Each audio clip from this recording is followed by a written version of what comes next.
The placemat drawer is great for making cleanup easier.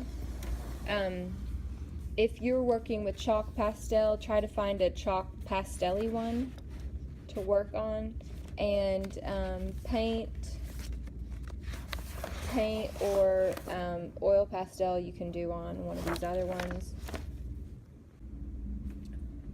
Acrylic paint is up here on the right of the board, and you have to wear a smock if you're working with acrylic paint.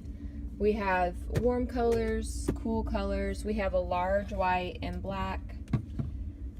There are colors in here, and also we have some acrylic paint up here in these. Once again, keep everything organized. The palettes are these little pieces of tag board, and you're just going to put a piece of aluminum foil and wrap around. You don't need very much acrylic paint, and I would start with one or two colors, two or three, you know, whatever you're using right then, not everything you plan on using that day. Just get out a few colors at a time because we want to try not to waste this paint. So you really don't need that much. That's why we're using such a small surface. Just get what you need as you need it, and then when you're done and the paint is on here, we can just pull this off, throw the aluminum foil away, and return the palette to this tray. The aluminum foil is right here. Smocks are up here in the front of the room in this bucket, and the middle school smocks are these ones. Just don't tie them in the back. Well, if you can, wrap it around and tie in the front. If not, tie it in a bow. Don't tie it in a knot. Over here we have our brushes, and they are organized. These ones you don't want to use for painting. They're for clay and glazes. These ones you don't really want to use. These are the older brushes for the little that I give the preschoolers and the younger classes. These are our flat brushes. Some of them are looking a little rough, but you can use those. These ones were the ones I originally bought for you all, and you can use them. That's flat and round. They're a little bit longer of a handle, but they didn't turn out. They're flaking a little bit, so most people seem to prefer these. These are the newer ones. You guys can use these for watercolor, acrylic, tempera paint. You can use it for any paint. And these are the smaller sizes. I do have a few teeny tiny detail ones that you can use.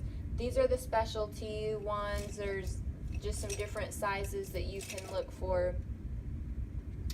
Honestly, you guys don't need to put them away, so you just need to remember which ones to get.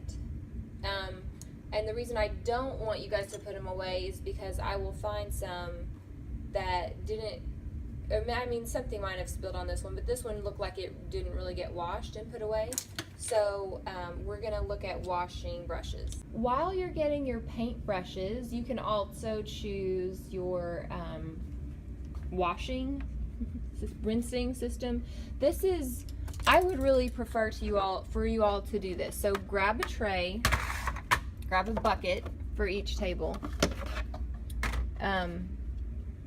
So tray, bucket, and in here are the gross old sponges for Mr. Brush's bath mat. Whatever, we wash our brush on them. So you're just gonna fill this up, and one whole table can use this whole setup here. So when you're done, for middle school, I expect you to put this all the way away, as far as rinsing it out and making sure there's no more gross paint in there. Once you've rinsed all the paint, like, you'll probably have to put more water in, swoosh it around, dump it out. If you look in there and the paint is gone, then you're good to go. Put that over there on the drying rack. Rinse this out, put it back up here, squeeze it out, and that dries over there. So you're going to get a little soap in your hand, get your brush wet, probably already is wet, and you're gonna rub it on the side in your palm. you don't want to be digging down like this. So just on the side, and just work it through until all the paint gets out. This one might be ruined, so I don't know what kind of paint this was, but if it was acrylic and it dries on there, it's a lost brush. So make sure, especially with acrylic, that you're washing them out really, really well. Once you get all the paint washed out, you're gonna rinse it out real well and stick it over there in this little paint drying or brush drying area.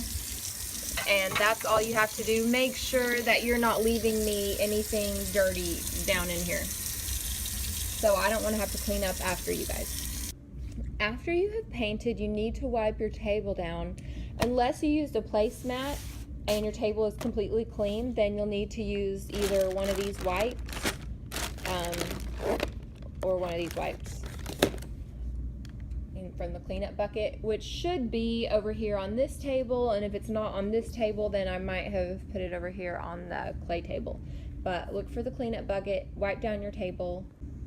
All wet paintings go in the drying rack, and it should be like this, where the top gets full before putting, and then the last person to fill that needs to put that down, so the next person who comes over can put it down without having, you're usually trying to hold it flat with two hands, so make sure you put that layer down for the next person.